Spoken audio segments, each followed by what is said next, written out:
तो आइए, आपका स्वागत है डार्विन जस्टिस के तीसरे चैप्टर तुम्हें क्या चाहिए के दूसरे अंक में, जिसे लिखा है प्रवीण कुमार ने। आइए हम चलते हैं कहानी की ओर।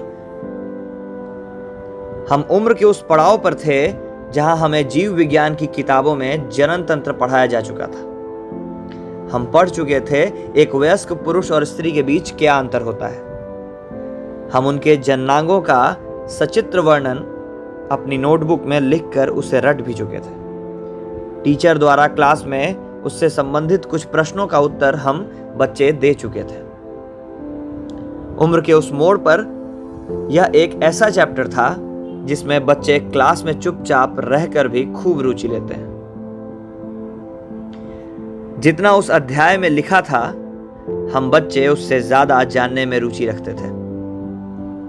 हम किताबों में स्त्री जननांग के चित्रों को गौर से देखते, उन चित्रों पर सोचते और पुरुष जननांग के चित्रों से अपने शरीर की तुलना किया करते।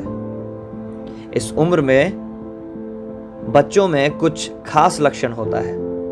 वे आपस में खूब खुसुर फुसुर करेंगे, पर किसी को अपनी ओर आते देख चुप हो जाएंगे या बात का टॉपिक बदल देंगे। ये बच्चे अपने चेहरे के हाव भाव से अक्सर पकड़े जा सकते हैं।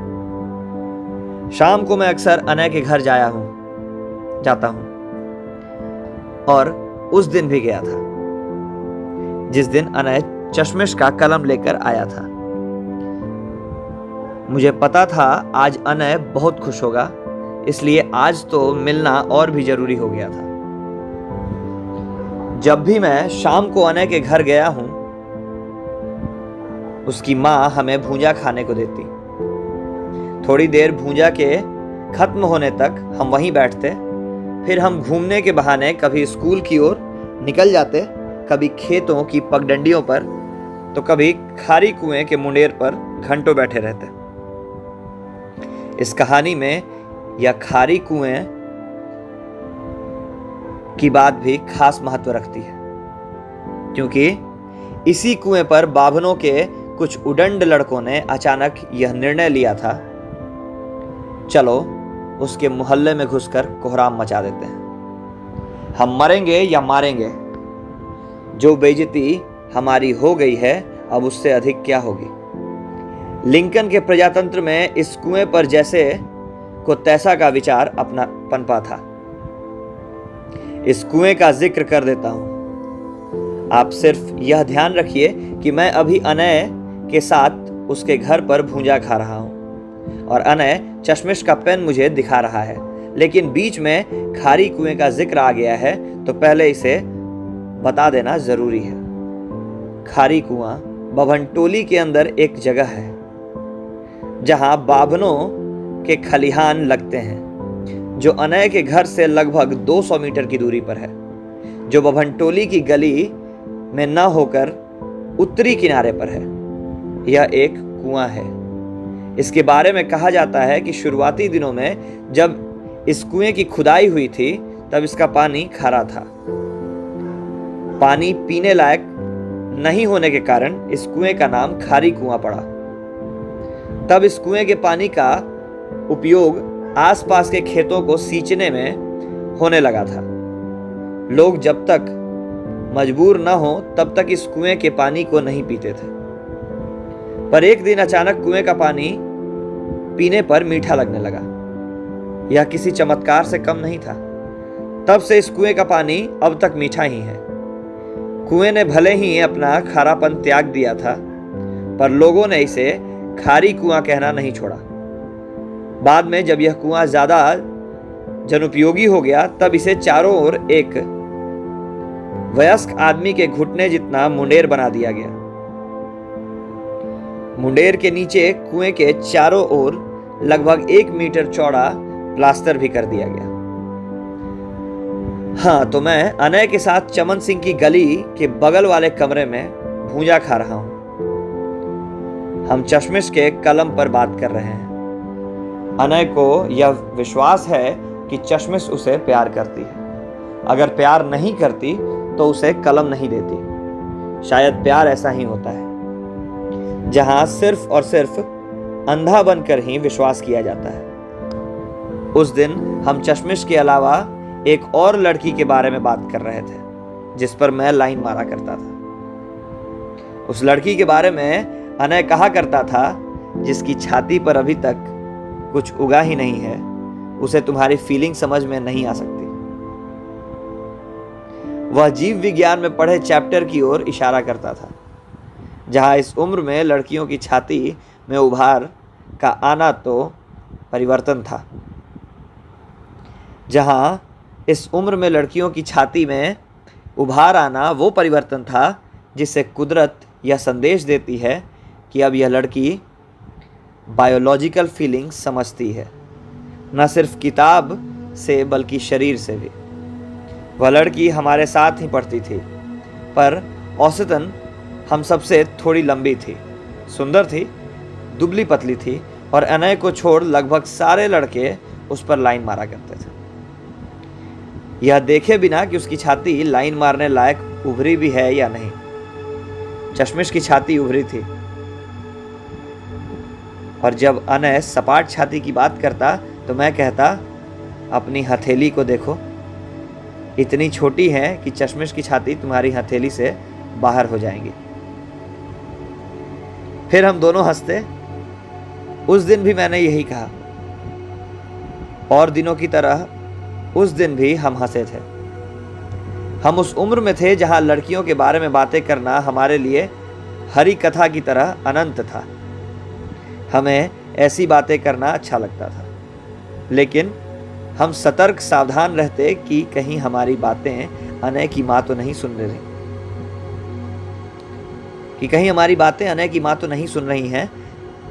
अनय कलम को घूर रहा है, उसके साथ में मैं भी नीली कलम को देख रहा हूं। मैं सोच रहा हूं यह क्या सोच रहा है, कलम को हाथ में लिए।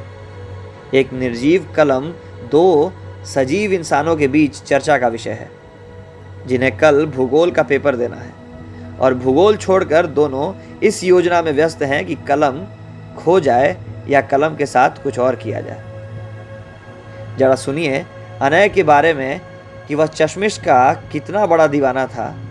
यह पूछने पर कि आखिर कलम में ऐसा क्या है जो तुम इतने इमोशनल हो रहे हो, इस पर अनय मुस्कुराकर बोला, देख रहा हूं कलम के उस हिस्से को जहां से पकड़ कर लिखा जाता है। क्यों, क्या है उस जगह में? चश्मिश भी इस कलम को ठीक यहीं पर पकड़ती होगी ना, उसने कहा, और कलम के उस हिस्से को जहां से पकड़कर लिखा जाता है पकड़कर मुझे दिखाया।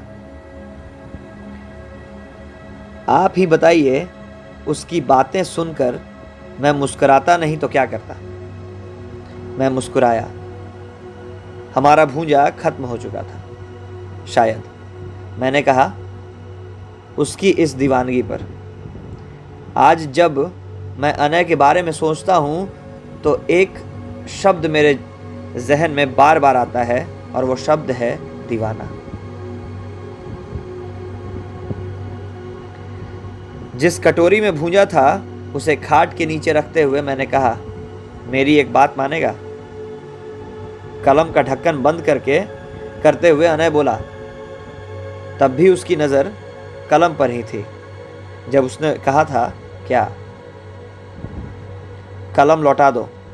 और कलम लौटाने के बहाने एक चिट्ठी कलम के साथ चश्मिश के हाथ में थमा दो। सुनकर अनय का चेहरा ऊपर उठा, मुझे देखा पर कुछ बोला नहीं। कलम एक प्रश्न को अधूरा छोड़कर इसलिए मांगा गया था कि इसे निशानी के तौर पर रख लिया जाएगा, और अब मैं इसे लौटाने के लिए कह रहा हूं। अनय थोड़ा समय लेकर बोला, इतने दिनों में उससे कुछ तो बोला नहीं। अब जब कल से हमारा स्कूल छूट रहा है तब ये चिट्ठी पत्री करना ठीक नहीं। तो उसका कलम रख लेने से क्या हो जाएगा? शाम हो गई थी। उसकी माँ संझा बत्ती दिखाने कमरे में आई तो हम दोनों बिस्तर से उठकर बाहर गली में निकल आए। बस यादें, और क्या। गली में चलते चलते अनय ने कहा, मुझे देखा और देखने के बाद शायद सोच रहा था कि हाँ, उसका कलम लेकर क्या करेगा आखिर। तुम एक छोटी सी चिट्ठी लिखो और उसे कलम के साथ दे दो। अनय फिर कुछ नहीं बोला। चलते हुए हम गली के मोड़ तक आ गए थे, जहां से रास्ता खारी कुएं के लिए मुड़ता था।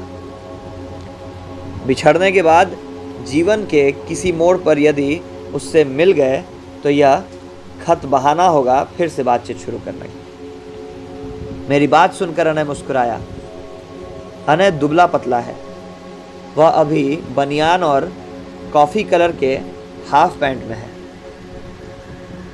उसका कॉलर बोन स्पष्ट दिख रहा है, जहां से गर्दन खत्म होकर सीना शुरू होता है। वह जगह अंदर की तरफ धंसी है।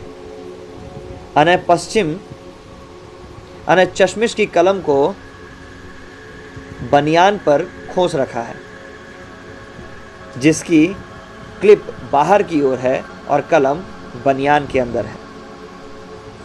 कुछ देर और बातचीत हुई और तब तय हुआ कि आज रात में अनय एक पत्र लिखेगा, जिसे कल कलम लौटाने वक्त चश्मिश को दे दिया जाएगा।